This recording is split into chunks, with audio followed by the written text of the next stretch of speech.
यहाँ से भाई हम लोग अपने लास्ट वाले सेशन को कंटिन्यू कर रहे हैं। लास्ट वाले सेशन में हम लोगों ने कुछ इम्पॉर्टेंट टर्म्स को समझा था।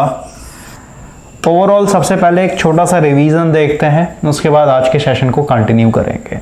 आज के सेशन में हम लोग का मेन गोल है, ये जो आपका यहाँ पे टेबल प्रोवाइड किया गया है ना, ये काफ़ी इंपॉर्टेंट टेबल है भाई, अगर आप इलेक्ट्रोकेमिस्ट्री समझना चाहते हैं तो आज हम लोग इस टेबल का एक्चुअल मीनिंग समझेंगे और ये टेबल हम लोग के लिए कितना ज़्यादा इम्पॉर्टेंट है इसके ऊपर भी बात करेंगे। अभी फ़िलहाल के लिए हम लोग लास्ट वाले सेशन का एक बार रिवीजन देख लेते हैं ताकि आप एक तरीके से कनेक्टेड फील करें। लास्ट वाले सेशन में सबसे पहले मैंने आपको एक एक्सपेरिमेंट दिखाया था कि अगर आप एक वेसल इस तरीके से एज्यूम करें या फिर एक कंटेनर या फिर एक बीकर, और इस वेसल के अंदर हम लोगों ने क्या किया था, सॉल्यूशन एक तरीके से डाल रखा था और ये क्या था, एक तरीके से इलेक्ट्रोलाइट था। मींस इस सॉल्यूशन के अंदर बहुत सारे आयोन्स थे और मैंने वहाँ पे बताया था कि जिसका सॉल्यूशन लेंगे, जैसे ZnSO4 ले रहे हैं तो इसके अंदर मेटल भी, यानी जिसको हम लोग इलेक्ट्रोड बोलते हैं, इलेक्ट्रोड भी क्या होना चाहिए, जैसे ZnSO4 जिंक सल्फेट लिया है तो इसके अंदर जो मेटल डिप करेंगे ये भी आपका जिंक का ही होना चाहिए। क्लियर हुआ। अगर आप कॉपर सल्फेट सॉल्यूशन ले रहे हैं तो उसके अंदर जो इलेक्ट्रोड होगा वो कॉपर का ही होना चाहिए। तो हम लोगों ने देखा था भाई कि अगर आपके पास कोई बीकर है और इस बीकर के अंदर आपने एक तरीके से सॉल्यूशन डाल रखा है और इस सॉल्यूशन में मान लेते कोई मेटल है, तो इस मेटल में एक तरीके से दो तरीके का केमिकल रिएक्शन होगा। या तो ये मेटल ऑक्सीडाइज होगा, यानी यहाँ पे ऑक्सीडेशन होगा, है ना। ऑक्सीडेशन के केस में जैसे एग्जांपल के तौर पे हम लोगों ने जब Zn लिया है तो Zn क्योंकि ये सॉलिड है तो क्या करेगा, ये दो इलेक्ट्रॉन लूज कर देगा। इसका मतलब क्या बनेगा, Zn++ बनेगा, मीन्स आयोन्स बन गया। तो ये ओवरऑल क्या हो जाएगा सॉल्यूशन के अंदर, यानी एक्वस, ठीक है, सॉल्यूशन के अंदर मिक्स हो जाएगा, प्लस दो इलेक्ट्रॉन्स ने लूज किया है ना। तो ओवरऑल आप देख रहे हैं कि ये भाई इसके ऊपर क्या था, एक तरीके से जीरो था, पावर कितना हो गया आपका 2 आ गया। इसका मतलब क्या, इसका पावर बढ़ गया, इसका मतलब क्या हो गया, इसने दो इलेक्ट्रॉन लूज किया है, मींस ऑक्सीडेशन हो रहा है। तो इस सिचुएशन में आपने देखा था कि ये जिंक के जो आयोन्स है ये सॉल्यूशन में उतरते चले जा रहे हैं। इसका मतलब क्या, इसने जो दो इलेक्ट्रॉन लूज किया है वो कहा, इसी मेटल यानी इसी इलेक्ट्रोड के अंदर रहते चला जा रहा था। इसका मतलब क्या था कि ये ओवरऑल नेगेटिव इलेक्ट्रोड बन गया और इस सॉल्यूशन के अंदर Zn++++ बढ़ते चले जा रहा है, मींस सॉल्यूशन के अंदर पॉजिटिव चार्ज बढ़ते चला जा रहा है। तो ये ओवरऑल ये नेगेटिव इलेक्ट्रोड और जो सॉल्यूशन के अंदर Zn++ है ये इस इलेक्ट्रोड के चारों ओर चिपकते चले जा रहे थे। इसके चलते हम लोग को यहाँ पे एक पोटेंशियल देखने को मिल रहा था जिसको हम लोग इलेक्ट्रोड पोटेंशियल बोल रहे थे। और यहाँ पे क्योंकि ये जो पोटेंशियल बन रहा है किसके कारण बन रहा है, ऑक्सीडेशन के कारण बन रहा है, तो इसको हम लोगों ने बोल दिया कि ये मेरा ऑक्सीडेशन पोटेंशियल है। तो वहां पे बताया था कि जो इलेक्ट्रोड पोटेंशियल होता है दो तरीके का होता है, क्योंकि हो सकता है सेकंड केस में मान लेते हैं आपने सॉल्यूशन के अंदर एक और दूसरा मेटल रखा, तो हो सकता है भाई ये ऑक्सीडाइज ना करके यहाँ पे रिडक्शन प्रोसेस होने लगे। तो रिडक्शन प्रोसेस में क्या था कि सॉल्यूशन के अंदर जो आयोन्स थे, ठीक है, जैसे हम लोगों ने डैनियल सेल का एग्जांपल लिया था, तो राइट साइड में हम लोगों ने कैथोड दिखाया था वहां पे। तो वहां पे क्या था, उस बीकर में क्या था हम लोग का, जिसको हम लोग कैथोड बोल रहे थे, इसमें हम लोग का CuSO4 था सॉल्यूशन और इसके अंदर हम लोगों ने कॉपर एक तरीके से डिप किया हुआ था। तो यहाँ पे सॉल्यूशन के अंदर जो कॉपर आयोन्स थे Cu++, ये ओवरऑल क्या हो रहा था भाई, ये एक तरीके से यहां से इलेक्ट्रॉन लेकर के ओवरऑल ये Cu++ इसने क्या किया, दो इलेक्ट्रॉन एक तरीके से गेन किया, ओवरऑल क्या बन रहा है, Cu बन जा रहा है, यानी सॉलिड बन जा रहा है। क्लियर हुआ। तो ओवरऑल ये क्या कर रहा है, एक तरीके से इलेक्ट्रॉन को गेन कर रहा है, मींस यहाँ पे रिडक्शन हो रहा है। तो ओवरऑल क्या हो जाए, क्योंकि यहाँ से इलेक्ट्रॉन जा रहा है तो क्या ये पॉजिटिव इलेक्ट्रोड की तरह बिहेव करेगा और इस सॉल्यूशन के अंदर क्या होगा, Cu++ तो खत्म हो रहे हैं क्योंकि न्यूट्रल होते चले जा रहे हैं, दो इलेक्ट्रॉन गेन करके। इसका मतलब क्या, इसके अंदर सॉल्यूशन क्या बचा, सिर्फ और सिर्फ SO4 नेगेटिव, मींस यहाँ पे आयोन्स नेगेटिव चार्ज बिल्डअप होते चला जाए। तो यहाँ पे भी एक पोटेंशियल था जिसको हम इलेक्ट्रोड पोटेंशियल बोल रहे थे, लेकिन ये किसके कारण मिल रहा था, रिडक्शन के कारण, इसलिए हम लोग उसको बोल रहे हैं रिडक्शन पोटेंशियल है मेरा। ओके, उसके बाद फिर हम लोगों ने देखा था कि जो इलेक्ट्रोड पोटेंशियल होता है भाई इसको दो तरीके से मेजर कर सकते हैं। एक तो हम लोग स्टैंडर्ड मान करके, स्टैंडर्ड में हम लोगों ने क्या क्या माना था, जो आपका कंसंट्रेशन है, ठीक है, सॉल्यूशन के अंदर जो कंसंट्रेशन है 1 मोल एक तरीके से है, जो टेम्परेचर है वो मेरा एक तरीके से 298 केल्विन या फिर कहिए रूम टेम्परेचर 25 डिग्री सेंटीग्रेड लिया हुआ है ना। तो इस तरीके का एजम्पशन मान लिया था हम लोगों ने, यानी सारा चीज फिक्स करके जो कैलकुलेट किया था उसको हम लोगों ने स्टैंडर्ड इलेक्ट्रोड पोटेंशियल माना था। ठीक है, अब यहाँ पे मैंने आपको बताया था ये जो इलेक्ट्रोड पोटेंशियल है किसके कारण? ऑक्सीडेशन के कारण और रिडक्शन के कारण, है ना। तो दोनों का मैंने आपको रिलेशन बताया था और हम लोगों ने सिर्फ और सिर्फ स्टैंडर्ड इलेक्ट्रोड पोटेंशियल की बात की थी, जिसको हम लोग ई नोट से रिप्रेजेंट करते हैं।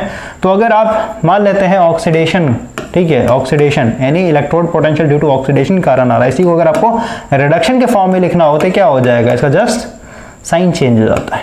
क्लियर हो गया? ऐसा बताया था।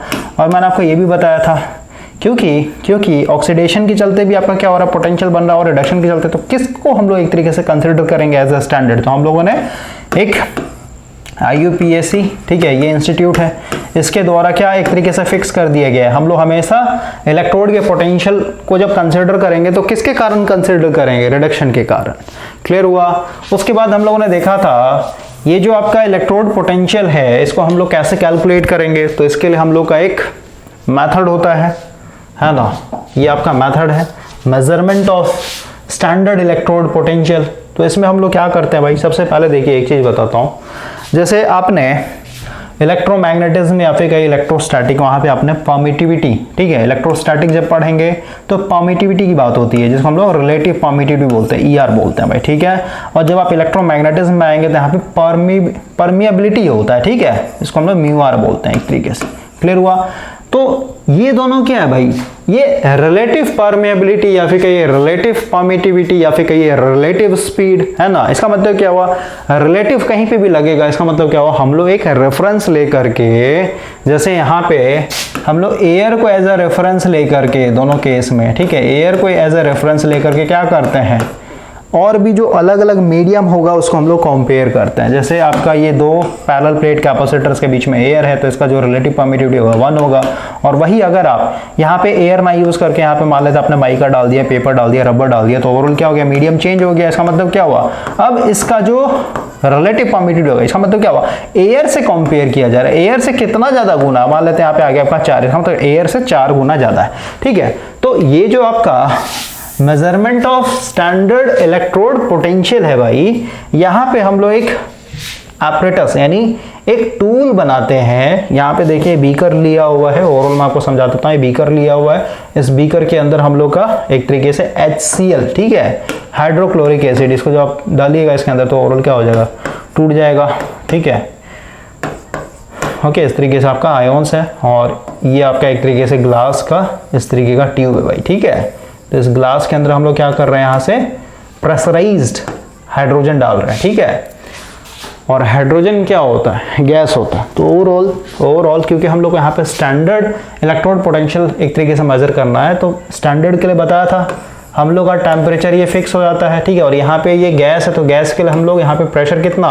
एक तरीके से 1 एटमॉस्फेरिक प्रेशर, जो हम लोग 1 बार के बराबर बोलते हैं, इतना ही प्रेशर वाला हम लोग इसमें हाइड्रोजन एक तरीके से फिल कर। तो ओवरऑल देखिए ये एक मेथड है जिससे हम लोग क्या कर रहे हैं? हाइड्रोजन, ठीक है, हाइड्रोजन का एक तरीके से कितना इलेक्ट्रोड पोटेंशियल आएगा उसको हम लोग कैलकुलेट करते हैं भाई, ठीक है। तो ओवरऑल आपका ये 0 आता है, ठीक है। यहाँ पे देखिए the electrode potential of a standard hydrogen electrode is taken as 0। Clear हो गया? तो अभी हम लोग वापस से अपने ग्राफ के ऊपर आते हैं, यानी टेबल के ऊपर आते हैं, जो हम लोग आज समझने वाले हैं। तो यहाँ पे अगर आप इस पूरे टेबल को देखेंगे तो ये जो दिखाया गया है, ठीक है, ये वाला देखिए, ये हाइड्रोजन है भाई, ठीक है, समझ में आया? जिसको हम लोग स्टैंडर्ड इलेक्ट्रोड बोलते हैं, इसको हम लोग रेफरेंस लेके चलते हैं। तो स्टैंडर्ड इलेक्ट्रोड यानी हाइड्रोजन की बात हो रही है, इसका पोटेंशियल कितना है? इलेक्ट्रोड पोटेंशियल कितना है? 0। क्लियर हो गया? और अगर आप ऊपर देखेंगे, ऊपर देखिए क्या लिखा हुआ है, ये standard electrode potential in volt, यानी सबका यूनिट क्या है? वोल्ट है। पोटेंशियल मतलब क्या भाई? वोल्ट में होगा। तो हाइड्रोजन का अगर आप इलेक्ट्रोड कंसीडर करते हैं तो उसमें जो रिएक्शन होगा ऑक्सीडेशन या फिर रिडक्शन जिसके कारण, ठीक है, ऐसे तो हम लोग स्टैंडर्ड हमेशा किसको लेके चलेंगे? रिडक्शन के कारण, ठीक है, समझ में? रिडक्शन इलेक्ट्रोड पोटेंशियल लेके चलेंगे। तो ये ओवरऑल कितना आता है? 0 आता है, ठीक है। इसको हम लोगों ने रेफरेंस मान लिया। अब देखिए बाकी के, जैसे अगर आप यहाँ पे Ag की बात करें, कॉपर की बात करें, या फिर कहिए आयरन की बात करें, है ना, मर्क्यूरी की बात करें, तो ये मेरा रेफरेंस हो गया। इससे अगर आप ऊपर जैसे जैसे जाएंगे वैसे वैसे आप देखिए पोटेंशियल मेरा बढ़ते चला जा रहा है ना, पॉजिटिव में पोटेंशियल बढ़ते चला जा रहा है। ठीक है, ये 0.1 वोल्ट है, 0.22 वोल्ट है ना, जैसे जैसे ऊपर जाएंगे वैसे वैसे मेरा वोल्टेज बढ़ते चला जा रहा है। और वही अगर आप इसके नीचे आएंगे भाई, इस जीरो से अगर आप नीचे आएंगे तो पोटेंशियल मेरा क्या हो रहा है, घटते चला जा रहा है, देख रहे हैं, -0. ठीक है, तो ये धीरे धीरे धीरे धीरे घटते चला जा रहा है। तो ये जीरो जो आपने लिया है ये रेफरेंस है मेरा। ओके, अब हम लोग आते हैं थोड़ा सा आगे। लास्ट वाले सेशन में मैंने आपके लिए एक न्यूमेरिकल सॉल्व किया था भाई। इस न्यूमेरिकल को मैं फिर से यहाँ पे सॉल्व करता हूँ क्योंकि हम लोग को ये अभी चाहिए। ठीक है, पूरा रिवीजन चाहिए। सबसे पहले इस न्यूमेरिकल को सॉल्व करने से पहले भाई यहाँ पे एक डैनियल सेल वाला जो हम लोगों ने पढ़ा ऑलरेडी, जो हम लोग गैल्वेनिक सेल भी बोल रहे थे, इसका मैं ओवरऑल एक रिवीजन डाल रहा हूँ आपको।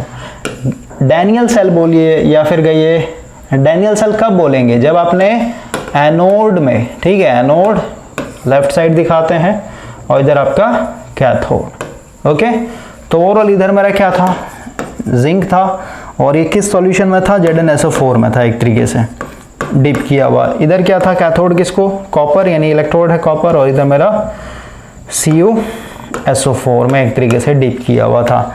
तो हम लोगों ने देखा था भाई कि इस साइड में मेरा जो Zn है, क्योंकि ये सॉलिड था, ये Zn क्या हो रहा है, एक तरीके से Zn++ बन रहा था, और ये सॉल्यूशन में एक तरीके से उतर रहा था। और कैसे उतर रहा था, तो 2 इलेक्ट्रॉन इसने त्याग करके। ठीक है, तो ये मेरा एनोड साइड में रिडक्शन हो रहा था। और कैथोड की अगर बात करें तो मेरा Cu++ जो कि सॉल्यूशन के अंदर था, ये 2 इलेक्ट्रॉन गेन करके ये ओवरऑल क्या बन जा रहा था, Cu, यानी सॉलिड बन जा रहा था। याद है? तो ओवरऑल अगर हम लोग यहाँ पे ये दोनों बीकर को दिखाएं भाई यहाँ पे, तो क्योंकि इधर एनोड साइड में भाई, ठीक है, बार बार मैं लिखूंगा नहीं, एनोड साइड में क्योंकि ये जिंक नीचे उतरते चले जा रहे हैं, इसका मतलब इसमें इलेक्ट्रॉन जमते जा रहा है मीन्स बढ़ते चला जा रहा है। इधर मेरा कॉपर था, ठीक है, तो और इधर से मेरा क्या हो रहा था, इलेक्ट्रॉन मूव कर रहा था। ठीक है, और इलेक्ट्रॉन अगर इस डायरेक्शन में मूव कर रहा है, इसका मतलब क्या, करंट मेरा इस डायरेक्शन में मूव करेगा। ये मेरा एनोड था और ये मेरा कैथोड था। बहुत इंपॉर्टेंट है, इसलिए रिवीजन करवा रहा हूँ इतना लंबा टाइम लेकर के। तो इसका मतलब क्या, करंट मेरा इस डायरेक्शन में बहेगा ऐसे। ठीक है, इसका मतलब क्या हुआ, इसको हम लोग पॉजिटिव कंसिडर करेंगे, यानी कैथोड को हम लोग हमेशा पॉजिटिव कंसिडर करते हैं और इसको हम लोग हमेशा नेगेटिव कंसिडर करेंगे। ठीक है, क्लियर हुआ? तभी तो current higher potential to lower potential जाएगा। तो ओवरऑल आपको दिमाग में रखना है कि अगर आप कोई भी सेल डिजाइन कर रहे हैं तो कैथोड साइड में हमेशा क्या होगा, रिडक्शन होगा, एनोड साइड में हमेशा क्या होगा, ऑक्सीडेशन होगा। और कैथोड को ही हम लोग, और सीधी सी बात है भाई, जिधर मेरा ऑक्सीडेशन हो रहा है, बस ये रिएक्शन याद रखें ना, जिधर मेरा ऑक्सीडेशन हो रहा है इसका मतलब क्या, इधर मेरे इलेक्ट्रॉन लूज हो रहे हैं एक तरीके से, मतलब इलेक्ट्रॉन यहाँ पे इलेक्ट्रॉन में जमते चला जाएगा और यही इलेक्ट्रॉन क्या होगा, इस तरीके से फ्लो हो रहा है इस वायर से होकर के। इसी फ्लो के कारण, इसी इलेक्ट्रॉन के मूवमेंट के कारण क्या मिल रहा है हम लोग को, इसके जस्ट अपोजिट डायरेक्शन में करंट मिल रहा है। ठीक है, तो ये मेरा कैथोड है। तो कैथोड का जो इलेक्ट्रोड पोटेंशियल होगा, क्योंकि भाई इसमें कौन सा केमिकल रिएक्शन हो रहा है, ऑक्सीडेशन। ठीक है, सॉरी, कौन सा केमिकल रिएक्शन होता है साइड में, रिडक्शन। तो रिडक्शन के कारण यहाँ पे क्या होगा, पोटेंशियल बनेगा, और वो पोटेंशियल हमेशा क्या होगा, हायर पोटेंशियल होगा। जैसे अगर मैं यहाँ पे कंपेयर कर दूं, यहाँ पे इस इलेक्ट्रोड में जो पोटेंशियल मिलेगा, ठीक है, इलेक्ट्रोड पोटेंशियल किसका, कौन सा इलेक्ट्रोड आपने लिया है यहाँ पे, कॉपर। ठीक है, यहाँ पे लिख देता हूँ, कॉपर का जो इलेक्ट्रोड पोटेंशियल होगा हमेशा हायर होगा एज कंपेयर टू यहाँ पे इलेक्ट्रोड पोटेंशियल किसका, जिंक का। ठीक है, ये हमेशा क्या होगा, लोअर होगा। अब हम लोग थोड़ा सा अपने टेबल पे आते हैं। ये मेरा हमेशा हायर होना चाहिए, मीन्स हाई वोल्टेज होना चाहिए, और ये मेरा लो वोल्टेज, तभी तो करंट मेरा higher potential to lower potential एक तरीके से क्या होगा, ट्रैवल करेगा। और हम लोगों ने अभी जस्ट देखा कि हम लोग का जो स्टैंडर्ड हाइड्रोजन इलेक्ट्रोड था, उससे हम लोग क्या करते हैं, मतलब वो मेथड है भाई इलेक्ट्रोड के पोटेंशियल को मेजर करने का। ठीक है, तो हम लोग पास ऑलरेडी टेबल बना हुआ है। तो ओवरऑल जिंक का, सॉरी, ये कॉपर का कॉपर का यानी कॉपर के इलेक्ट्रोड का कितना पोटेंशियल होता है इसके ऊपर बात करते हैं। हाइयर होना चाहिए, ठीक है। देखिए आप अगर आप इस टेबल को देखें, ये टेबल कितना ज़्यादा इंपॉर्टेंट है ये आपको समझ में आएगा आज।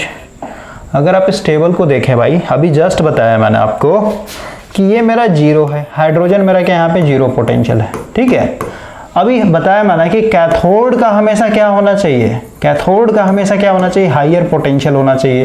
तो इस टेबल से देखिए जो आपका कॉपर है, क्योंकि कैथोड हम लोगों ने क्या एज्यूम लिया है, कॉपर लिया हुआ यहाँ पे, ठीक है, समझ में आया। तो ओवरऑल देखिए ये मेरा कॉपर है, तो कॉपर का इलेक्ट्रोड पोटेंशियल कितना आ रहा है बताइए, यहाँ पे स्ट्रेट देखना भाई। ओके एक मिनट, ये एक्वा, ये 2 इलेक्ट्रॉन वाला हम लोगों ने रिएक्शन देखा था ना, क्योंकि जिंक जो है 2 इलेक्ट्रॉन छोड़ रहा था, तो 2 इलेक्ट्रॉन इधर आपका रिसीव हो रहा था, ठीक है। तो ये 2 इलेक्ट्रॉन वाला लेना है, ठीक है। तो ये वाला एक तरीके से लेना है, ठीक है। तो इसका आप देखिए इलेक्ट्रॉन पोटेंशियल कितना है, प्लस 0.3 वोल्ट है ना। और इस साइड में एनोड था मेरा, एनोड हम लोगों ने किसको लिया है, जिंक को लिया है ना। तो जिंक देखिए, जिंक कहाँ पे आ रहा है, जिंक देख रहे हैं आप यहाँ पे, जिंक का पोटेंशियल कितना है, माइनस, यहाँ पे लिखता हूँ माइनस 0.76 वोल्ट। क्लियर हुआ।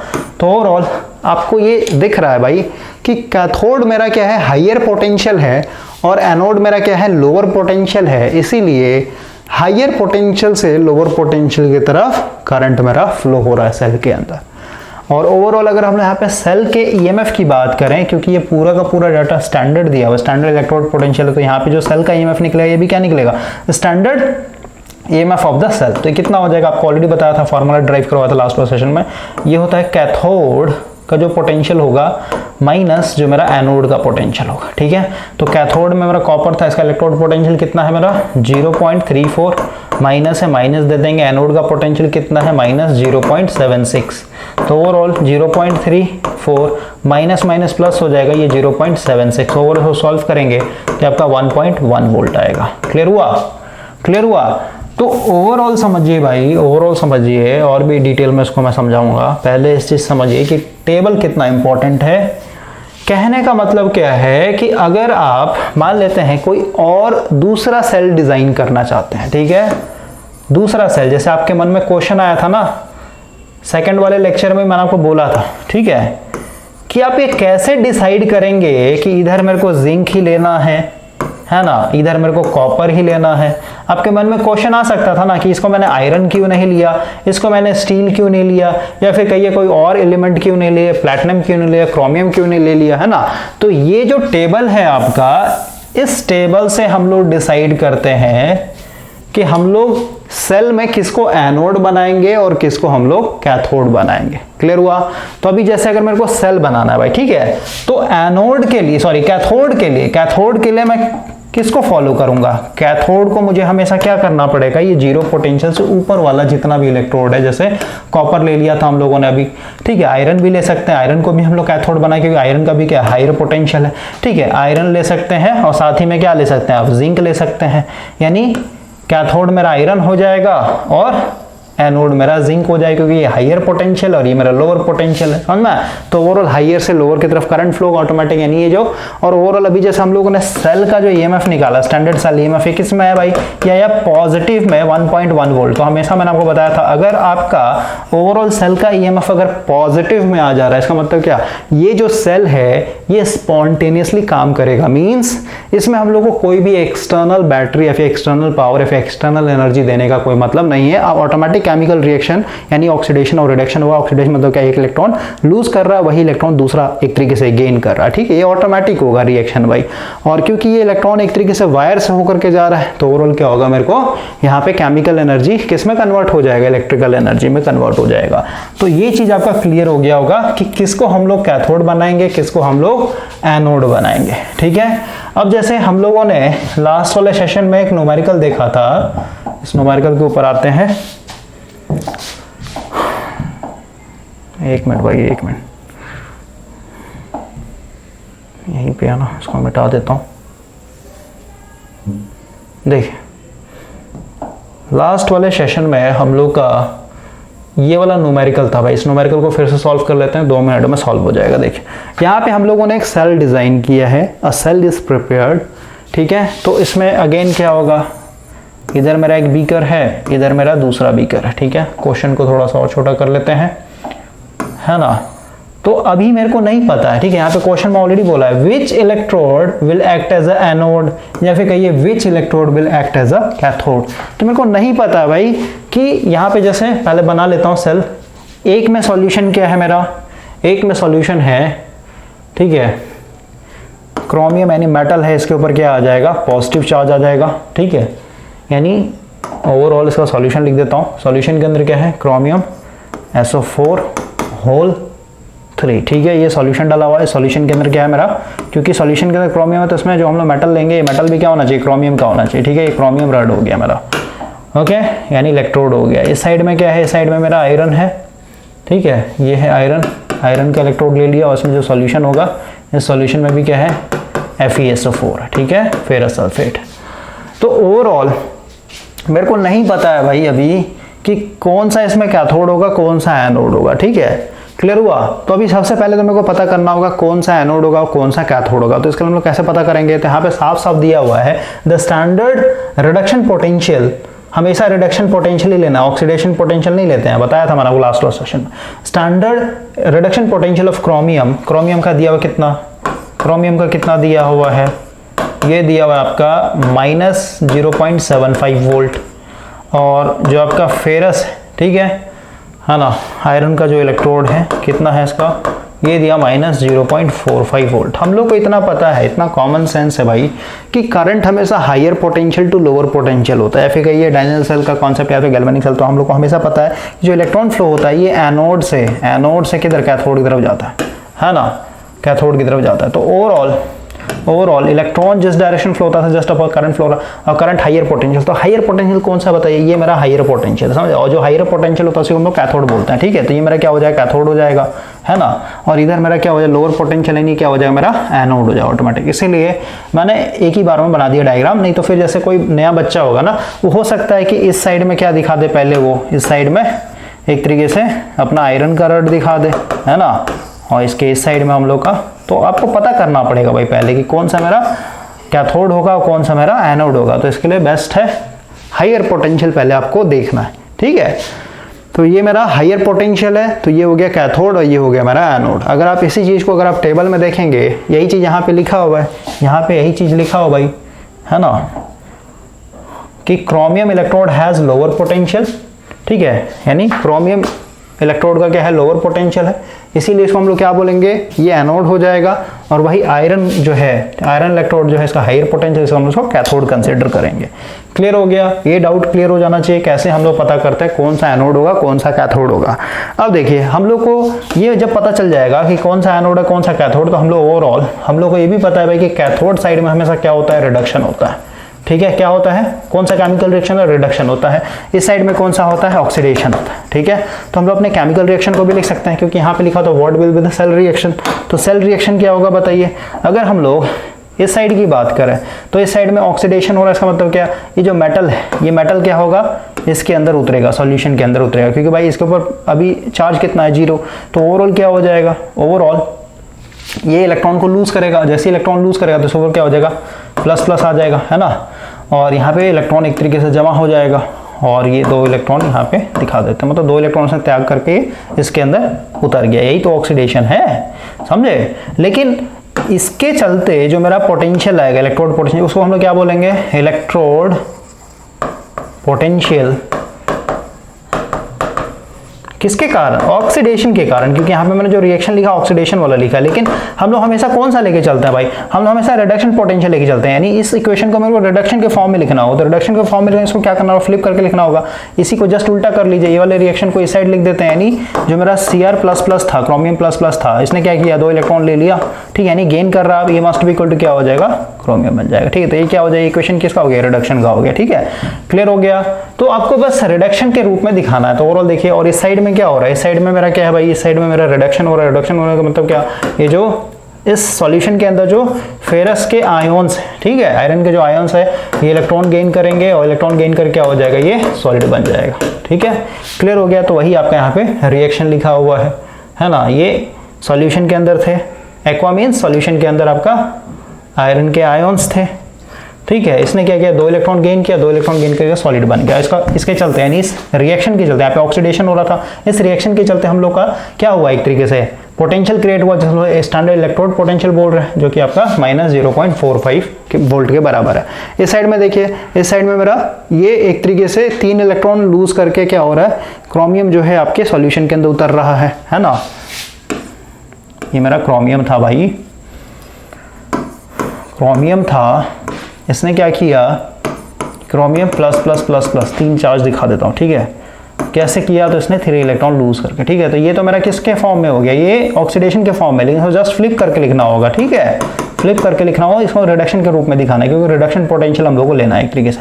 इसने ये एक्वस मिला हुआ था, इसने 3 इलेक्ट्रॉन गेन किया, सॉलिड बन गया, ठीक है। तो वही है, फ्लिप करके लिखा हुआ है, इसका मेरा पोटेंशियल इतना है। तो अभी तक आपको क्लियर हो गया होगा कि एनोड कैसे फाइंड आउट करते हैं, कैथोड कैसे फाइंड आउट करते हैं। और एनोड कैथोड अगर आपने फाइंड आउट कर लिया तो आपको पता है कैथोड पे हमेशा रिएक्शन मेरा कैसा होता है, रिडक्शन होता है, एनोड पे कैसा होता है, तो मेरा ऑक्सीडेशन होता है, ठीक है। तो जिस साइड में ऑक्सीडेशन हो रहा है उसको ऑक्सीडेशन करके उसका जस्ट इक्वेशन उल्टा कर दिया, वो आपका रिडक्शन हो जाएगा, ठीक है, क्योंकि हम लोग को रिडक्शन में ही हमेशा पोटेंशियल को दिखाना होता है। ओके, तो ये क्वेश्चन आपका अच्छे से क्लियर हो गया होगा। तो पहला था what will be the cell reaction, ये पता चल गया। Which will act as a anode, ये भी समझ में आ गया। Which will act as a cathode, ये भी समझ में आ गया।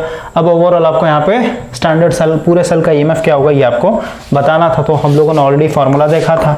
स्टैंडर्ड सेल का जो ईएमएफ होगा क्या होगा, कैथोड का जो पोटेंशियल है वो है ना, माइनस जो एनोड का पोटेंशियल है वो। तो कैथोड का पोटेंशियल कितना है, -0.45, माइनस एनोड का कितना है 0.75। इसको जब सॉल्व करेंगे तो ओवरऑल -0.45, ब्रैकेट तोड़े तो प्लस हो जाएगा 0.75, वही क्या है ना। तो ओवरऑल कितना आ गया, +0.3 वोल्ट। तो ओवरऑल सेल का जो ईएमएफ आया है ये पॉजिटिव में, ऐसा मतलब क्या, ये सेल आपका स्पॉन्टेनियस होगा, यानी अपने आप इसमें केमिकल रिएक्शंस होंगे। यहाँ तक आपको समझ में आ जाना चाहिए भाई। अब हम लोग वापस से अपने टेबल के ऊपर आते हैं, और ये सब मेरे को फिर से बताना पड़ा क्योंकि उसके बिना आपको ये टेबल समझ में ही नहीं आएगा।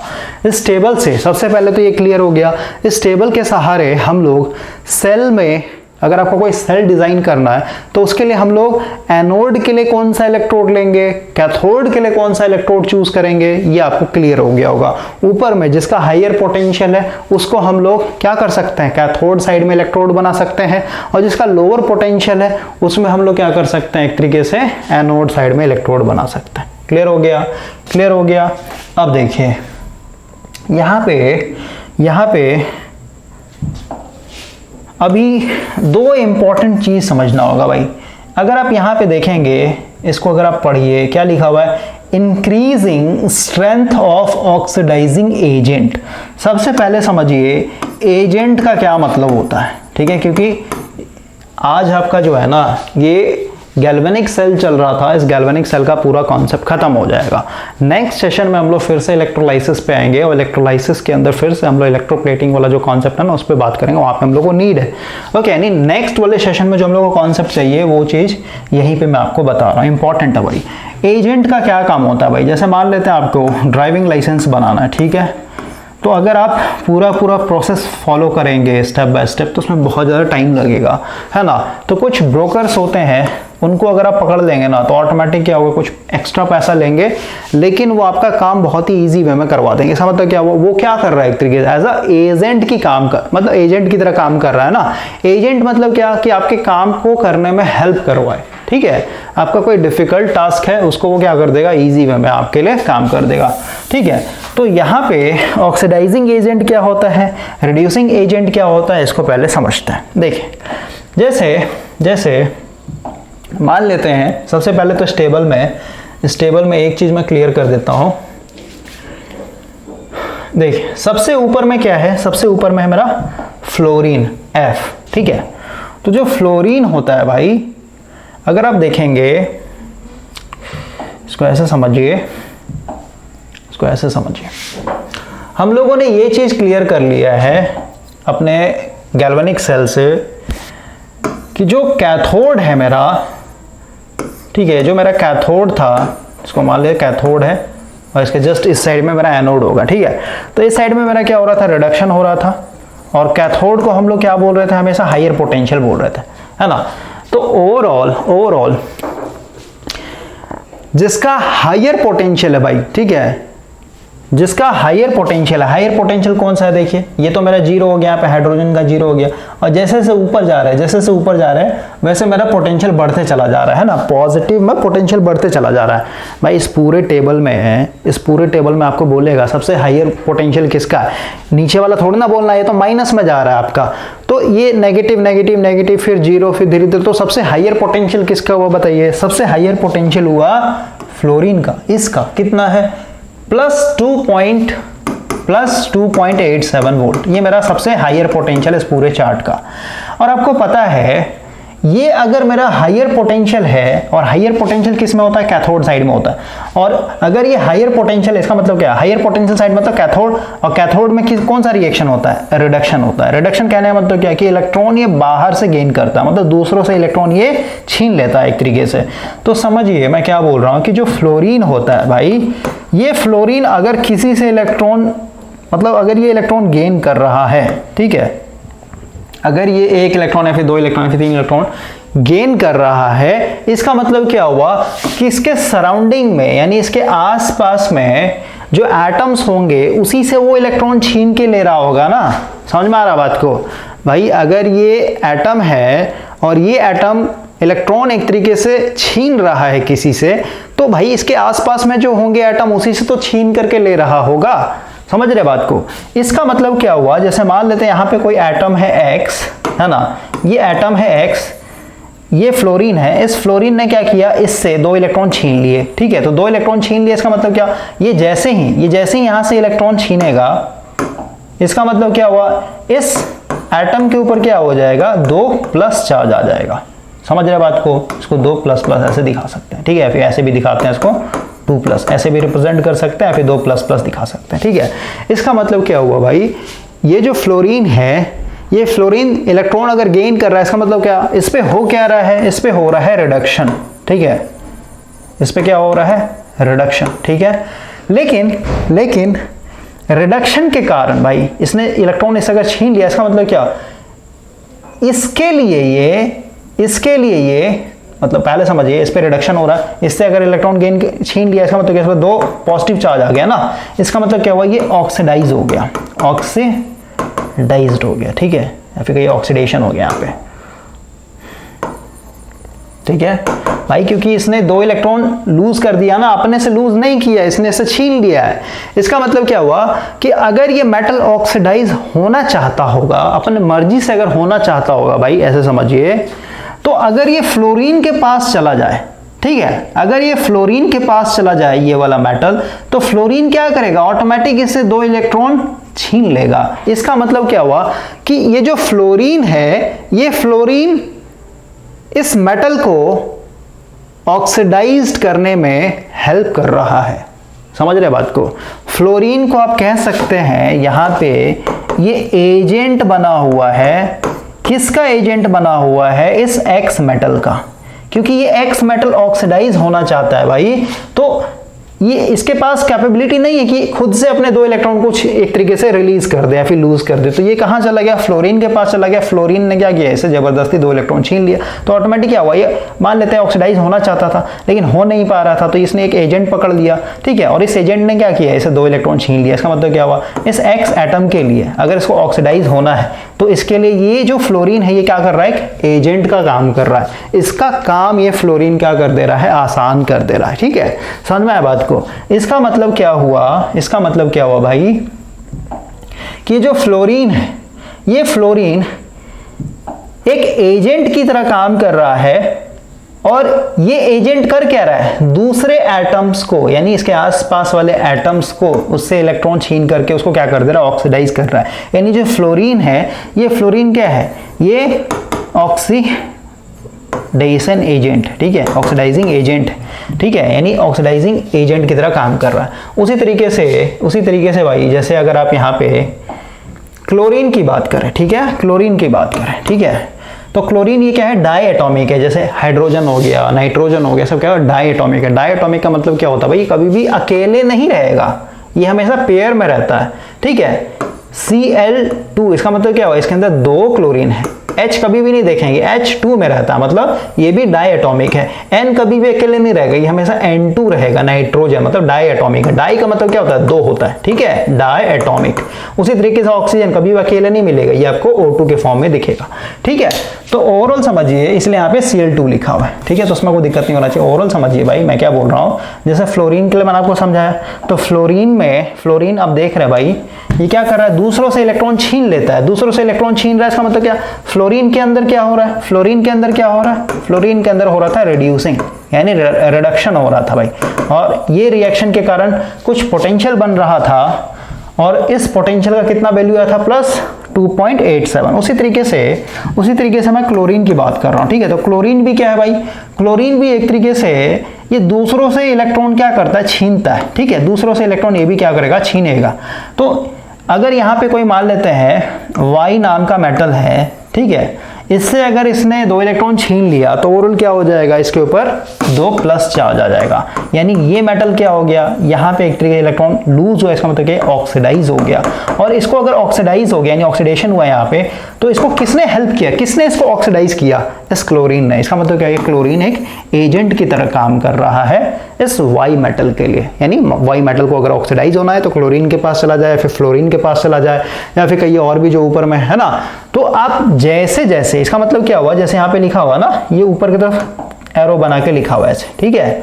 इसका मतलब क्या हुआ कि इस चार्ट में भाई, इस चार्ट में जैसे जैसे आप ऊपर जाएंगे, नीचे से ऊपर जाएंगे भाई, वैसे वैसे आपका क्या है, increasing strength of oxidising agent. ये सारे के सारे एजेंट की तरह काम करेंगे। और कौन सा एजेंट काम करेंगे, क्या करते हैं, दूसरों अपने आसपास के जो मेटल्स होते हैं, सॉरी एटम्स होते हैं, उनसे इलेक्ट्रॉन छीन लेते हैं, मतलब उनको ऑक्सीडाइज कर लेते हैं। इसलिए ये सारे के सारे क्या हो जाएंगे, जैसे जैसे ऊपर जाएंगे वैसे वैसे क्या हो रहा है,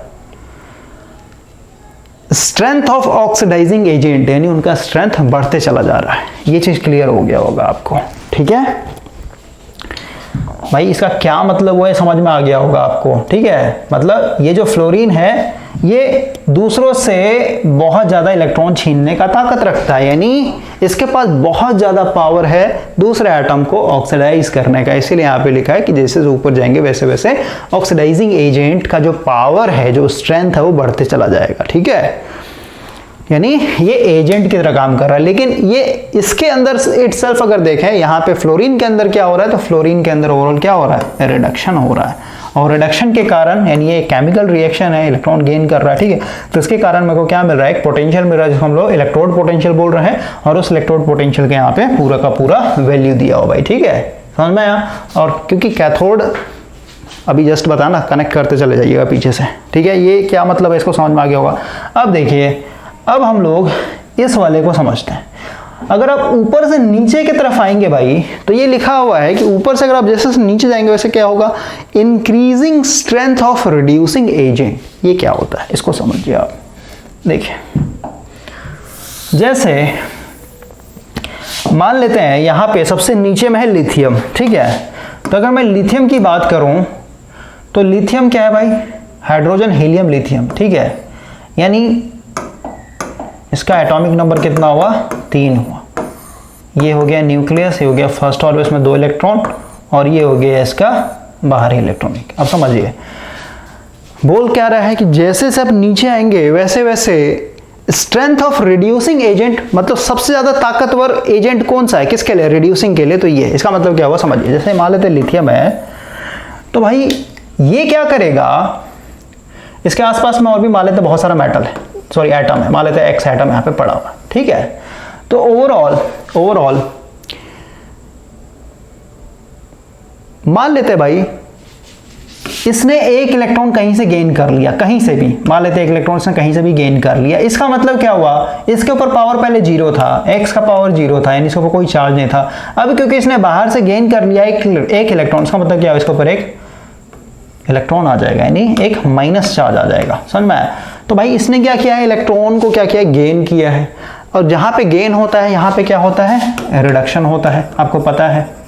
अब ये रिडक्शन खुद नहीं चाहता था, ये खुद नहीं चाहता था कि मेरे को इलेक्ट्रॉन मिले। ये किसके द्वारा मिल गया, इस लिथियम ने। इसके पास जो एक्स्ट्रा एक इलेक्ट्रॉन पड़ा हुआ था ना, इसने क्या कर दिया, रिलीज कर दिया, और रिलीज करते ही क्या हो गया, ये इलेक्ट्रॉन इसके आसपास में जो एटम था, जो कि एक्स एटम हम लोगों ने यहाँ पे कंसिडर किया है, इसके पास जाकर के ये बैठ गया, यानी इसके अंदर आ चुका है एक तरीके से। तो ओवरऑल आप देखिए ये जो लिथियम है, ये लिथियम क्या कर रहा है, दूसरों को एक तरीके से रिडक्शन यानी रिड्यूस करने में हेल्प कर रहा है। यानी ये जो लिथियम है मेरा क्या है, एक तरीके से एज अ एजेंट की तरह काम कर रहा है। और रिडक्शन, अगर किसी एटम को रिडक्शन करवाना हो तो सबसे ज्यादा पावरफुल एजेंट है।